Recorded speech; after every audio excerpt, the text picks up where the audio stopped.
முதல்ல வந்து நான் குதிரைவாலி அரிசி 1 கப் எடுத்திருக்கேன். அதை வந்து நல்லா 2 தண்ணி ஊற்றிட்டு நல்லா கழுவி எடுத்துடலாம்.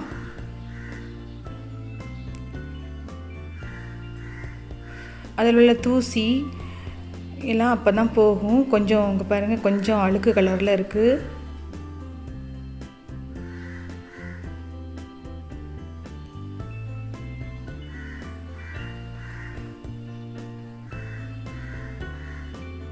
நல்லா கழுவி எடுத்தாச்சு. இனி வந்து 1 கப் அரிசிக்கு நான் 1 கப் தண்ணி ஊற்றி அதை ஊற வைக்க போகிறேன் 20 நிமிஷம். அதை தனியாக எடுத்து வச்சிடலாம். அதுக்கப்புறம் என்ன பண்ண போகிறேன்னா, ஒரு குக்கர் எடுத்திருக்கேன்.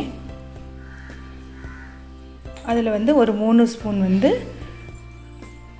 எண்ணெய் ஊற்றிருக்கேன்.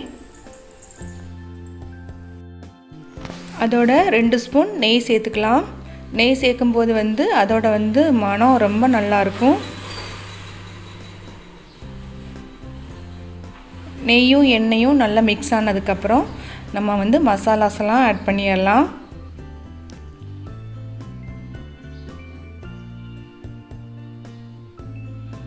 ஒரு ஸ்பூன் சோம்பு,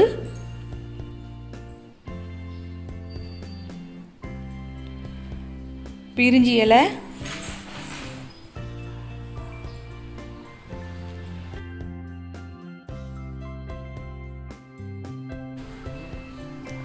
நாலு ஏலக்காய், பிரிஞ்சி இலை 1, ஜாதிபத்திரி 1,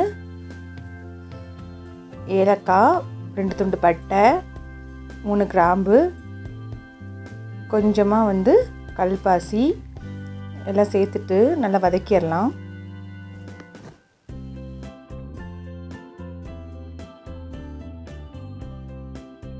ஃப்ரை ஆனதுக்கப்புறம் வந்து ஒரு பெரிய வெங்காயம் வெட்டி வச்சுருக்கேன், அதையும் சேர்த்துக்கலாம்.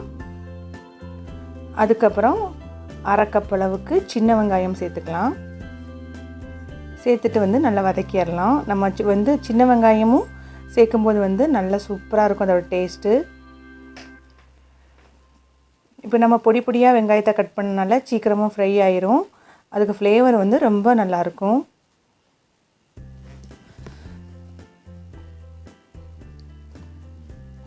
வெங்காயம் வந்து நல்லா வதங்கணும். நான் ஒரு பிஞ்சு வந்து உப்பு சேர்க்க போகிறேன். அப்போ தான் வந்து வெங்காயம் சீக்கிரமாக வதங்கும்.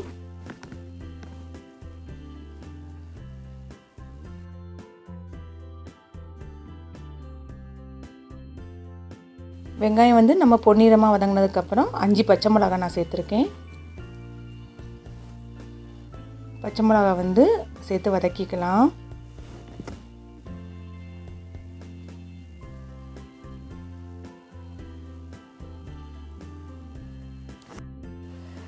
ரெண்டு பெரிய சைஸ் தக்காளி வந்து நான் பொடி பொடியாக வெட்டி வச்சுருக்கேன், அதையும் சேர்த்து நல்லா வதக்கிக்கலாம்.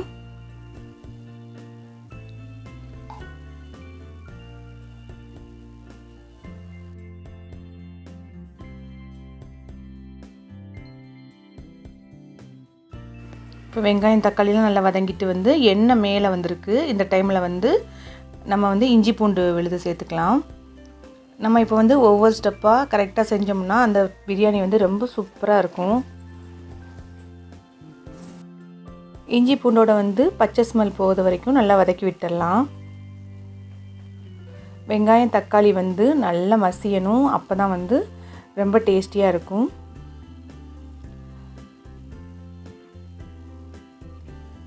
இனி வந்து 1 ஸ்பூன் மிளகாய்த்தூள் சேர்த்துக்கலாம்.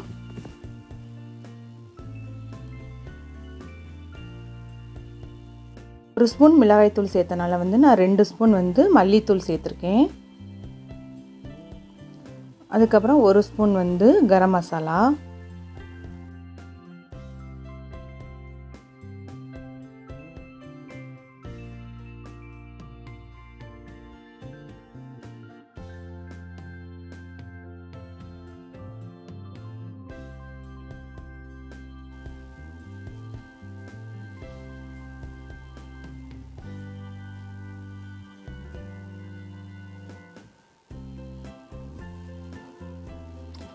இனி நான் சிக்கன் சேர்த்துருக்கேன். சிக்கன் வந்து நான் 1/2 கிலோ அரிசிக்கு 1/2 கிலோ சிக்கன் சேர்த்துருக்கேன்.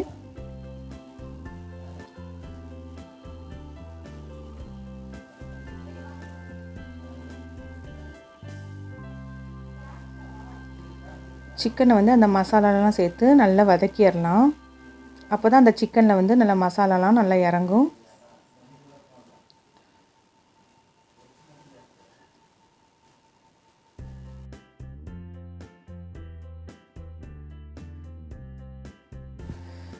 இனி வந்து 1 ஸ்பூன் வந்து மஞ்சள் தூள் சேர்த்துருக்கேன். சேர்த்துட்டு அதையும் வதக்கிடலாம்.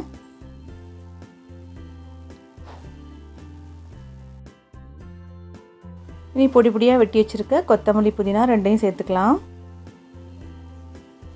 சேர்த்துட்டு வதக்கிடலாம்.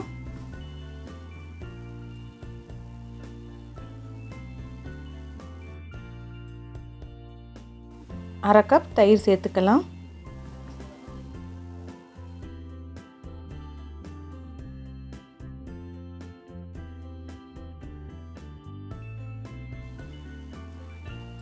சேர்த்துட்டு அந்த தயிர் எல்லாம் அந்த மசாலா மிக்ஸ் பண்ணது மாதிரி நல்லா வதக்கிடணும்.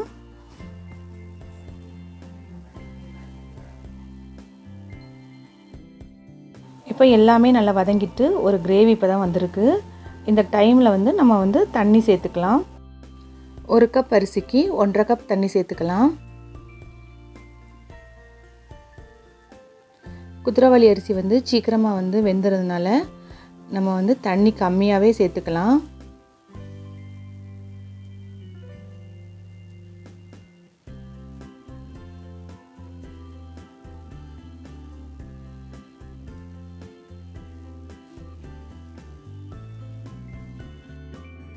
இப்போ தண்ணி வந்து நல்லா கொதி வந்தாச்சு. நம்ம வந்து ஊற வச்ச அரிசியை வந்து சேர்த்துடலாம்.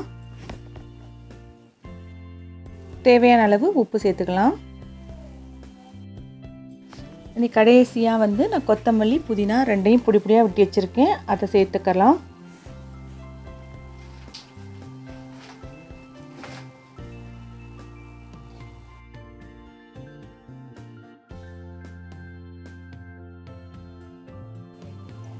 இனி 1 ஸ்பூன் நெய்யும் சேர்த்துக்கலாம்.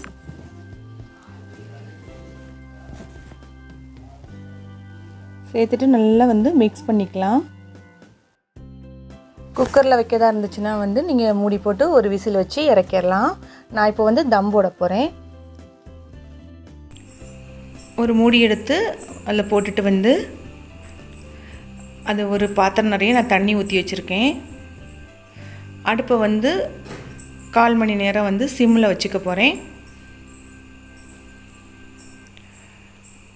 1/4 மணி நேரம் ஆயாச்சு. சிம்மில் வச்சு நம்ம வந்து பிரியாணி ரெடி ஆயாச்சு.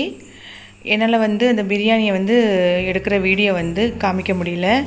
எடிட்டிங்கில் வந்து அது மிஸ் ஆகிடுச்சு. உண்மையிலே வந்து குதிரைவாலி பிரியாணி ரொம்ப டேஸ்டியாக இருந்துச்சு. நீங்களும் வீட்டில் செஞ்சு பார்ப்பீங்கன்னு நினைக்கிறேன். தேங்க்ஸ் ஃபார் வாட்சிங்.